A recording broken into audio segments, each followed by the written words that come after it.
Di tempat puja, Anu menjatuhkan minyak di karpet dan menyalakan api. Ruangan pun terbakar. Anu pun mulai berpura-pura berteriak. Di sisi lain, Aryan yang sedang berbicara dengan Gudia, di lantai atas dia mendengar suara teriakan Anu. Aryan menempatkan Gudia di kereta dorong bayi dan meninggalkannya. Aryan pergi untuk melihat mengapa ada kebisingan di tempat puja. Seorang gadis kecil meminta bantuan Aryan karena kakaknya merasa sesak napas. Aryan bergegas membantu bocah itu. Di saat yang sama, Imli datang ke ruang puja dan memadamkan api. Sundar dan staf rumah membawa semua tamu ke ruang makan. Malini memperhatikan semuanya dan tersenyum jahat. Malini berkata di benaknya, "Ibuku dan anak yatim piatu sangat membantu rencanaku." Malini kemudian melemparkan bola ke dalam kereta dorong bayi, yang mana di dalamnya ada Gudia. Kereta dorong bayi berjalan ke arah tangga. Aryan dan Imli memperhatikan itu. Aryan berlari mengejar kereta dorong untuk menyelamatkan Gudia agar tidak jatuh. Imli juga berlari. Aryan meminta Imli untuk berhenti berlari. Imli mengabaikannya dan terus berlari.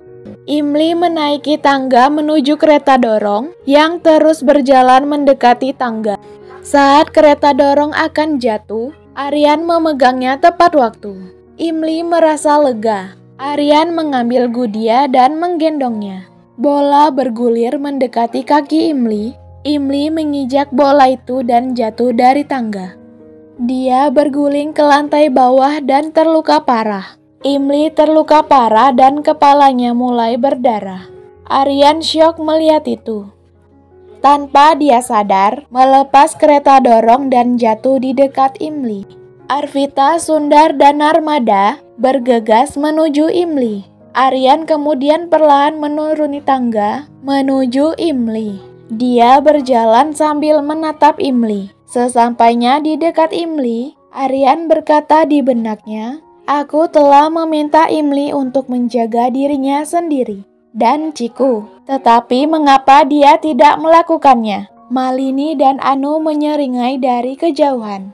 Aryan mengangkat Imli dan membawanya pergi ke rumah sakit. Sementara Malini dan Anu tersenyum puas karena rencananya berhasil. Malini berkata di benaknya, "Terima kasih Gudia, karena bantuanmu Imli sekarang sudah hancur." Singkat cerita, Aryan dan Imli sekarang berada di rumah sakit. Aryan berdiri di luar ICU, melihat Imli sedang berada di dalam perawatan. Dia mengingat kecelakaan itu. Dokter bertanya kepada Aryan, "Mengapa kau berdiri di sini sejak 1 jam? Seharusnya kau bersama keluargamu." Aryan balik bertanya, "Apakah istri dan bayiku akan baik-baik saja?" Dokter mengatakan, "Aku tidak bisa berkata apa-apa sekarang." Dokter itu masuk ke ruang ICU. Aryan mengingat percakapannya dengan Imli dan berpikir, "Aku tidak bisa menjadi teman atau suami yang baik bagi Imli." Aryan kemudian berjalan menemui keluarganya. Sesampainya di sana, Aryan menangis di pangkuan Narmada. Narmada bertanya, "Apakah Imli dan Ciku akan baik-baik saja?" Aryan berkata, "Aku tidak bisa memaafkan diriku sendiri jika terjadi pada salah satu dari mereka." Narmada berkata, "Tuhan harus mendengar doa kita." Dokter berjalan ke arah Aryan dan berkata, "Kami telah mencoba banyak, tetapi tidak dapat menyelamatkan bayinya." Narmada berlutut. Hatinya terasa hancur mendengarnya. Arvita dan Sundar bergegas menghampiri Narmada dan menghiburnya. Aryan berjalan menjauhi keluarga tanpa alasan.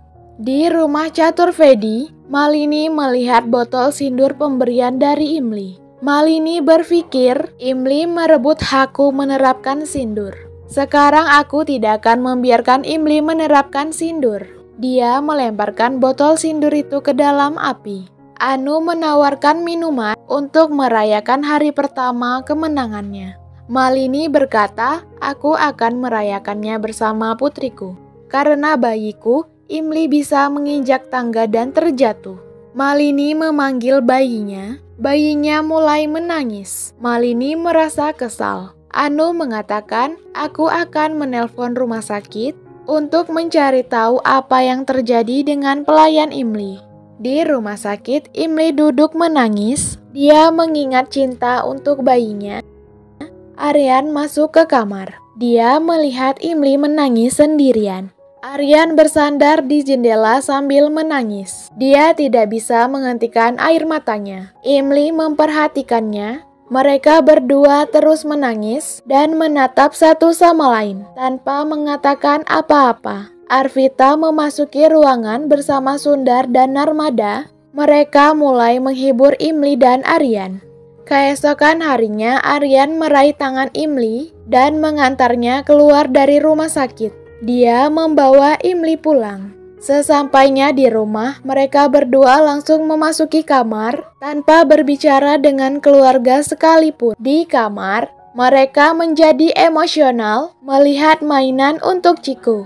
Mereka berdua berteriak pada saat yang sama satu sama lain. Mereka berdua saling menyalahkan atas kematian Ciku. Aryan berkata, aku telah menghadapi kematian orang-orang yang kusayangi, sebelumnya ayahku dan Arvin, dan hari ini bayiku sudah tiada karena kau Imli. Aryan hatinya terasa hancur saat mengingat janji Imli. Dia mengingatkan janji itu kepada Imli. Imli berkata, bayi kita adalah impian yang terindah untuk kita. Aryan menyelah dengan mengatakan kau telah menghancurkan impian itu. Imli bilang itu kecelakaan. Aryan berkata, kau sengaja berlari menaiki tangga, bahkan setelah aku meyakinkan bahwa aku akan melindungi Gudia. Imli berkata, aku pun ingin melindungi Gudia. Aryan mengatakan, kau adalah seorang ibu yang mempertaruhkan nyawa bayimu demi menyelamatkan bayi orang lain. Jelas kau lebih mengkhawatirkan Gudia daripada Ciku. Imli berkata, apa yang kau katakan? Aryan berkata, kau mencintai Gudia lebih dari Ciku? Apa karena Gudia adalah bayi Aditya?